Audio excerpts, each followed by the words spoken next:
Floricanto presenta.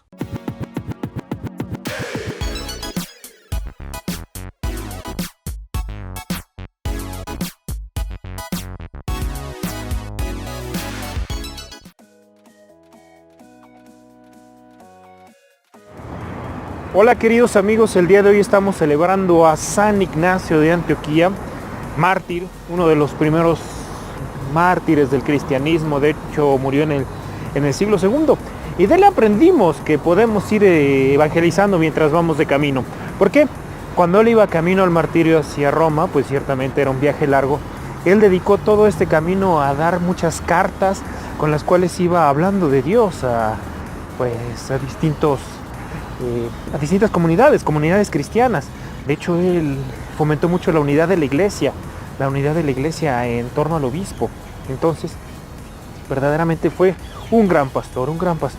¿Y qué nos puede enseñar San Ignacio de Antioquía? Bueno, muchísimas cosas, pero una de las que quisiera resaltar es poner siempre los ojos en la vida eterna. Y cómo cuando vemos las cosas a la luz de la vida eterna, toman otro matiz. Yo recuerdo cuando estudiaba teología, uno de mis maestros leyó una carta en la que precisamente habla de su martirio y esa aceptación que tiene de ese don de Dios, el don del martirio. Y dice que él en una ocasión le dio a leer esta carta a un grupo de psicólogos para que la analizaran. Y la conclusión a la que llegaron ellos es que no, pues es una persona deprimida, ha perdido el sentido de la vida, ya no quiere vivir, cosas por el estilo comentaban. Y él preguntaba, bueno, ¿qué es? ¿Qué opinan ustedes? ¿Qué opinan? ¿Verdaderamente ya no tiene sentido su vida y por eso es que quiere morir? Aquí habrá que establecer que San Ignacio de Antioquía, cuando acepta el martirio, porque sí él sabía que iba a morir, y durante todo este viaje largo, pues digamos lo vivió con esa aceptación del martirio. Pero en San Ignacio de Antioquía, el aceptar el martirio no era un no a la vida, no era un ya no quiero vivir, no era un ya no encuentro sentido a mi vida, no, más bien era un sí muy grande, era el sí a la vida eterna. Entonces él se dio cuenta que esta vida, la vida de este mundo, pues ya no tenía ahora sí que nada que ofrecerle, porque se le habían abierto las puertas de la vida eterna.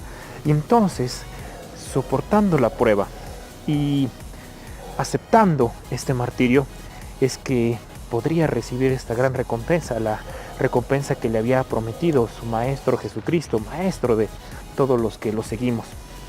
Entonces, él precisamente le decía a la gente que les escribía, no traten de impedir mi martirio, no traten de impedirlo, porque eso implicaría renegar la fe. Yo no quiero hacer esto, yo no quiero salvar mi vida a costa de recibir los premios del mundo, no vale la pena.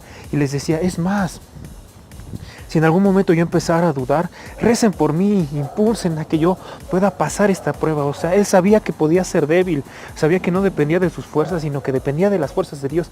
Entonces, qué grandioso fue lo que hizo San Ignacio de Antioquía. Sabiendo que iba a morir, no pensaba en él, pensaba en su comunidad, y por eso seguía catequizando. Decía, voy a aprovechar este camino, voy a aprovechar los últimos momentos que tenga para hablar de Dios, para formar a la gente, para que conozcan del cristianismo. Y nos dejó grandes escritos, precisamente, grandes cartas que nos hablan profundamente de la fe. Y él decía sobre el martirio, quiero ser trigo triturado por los dientes de las fieras, para que pueda ser un pan bendito, un pan puro, un pan santo para Dios. Él nos habla que las dificultades más grandes de la vida, si se ven a la luz de la fe, se ven como camino de santidad, y podemos verdaderamente salir adelante de ellas con esperanza, e incluso en medio de las dificultades seguir pensando en los demás y servir a los demás si lo hacemos con fe. Pues queridos hermanos, a seguir este ejemplo de este gran mártir y pedirle que nos dé fortaleza, que nuestra fortaleza esté en la fe. Les mando mi bendición, la bendición de Dios Todopoderoso, Padre, Hijo y Espíritu Santo, descienda sobre ustedes y permanezca para siempre. ¡Viva Cristo Rey! Y no olviden, les invito a compartir. Dios les bendiga.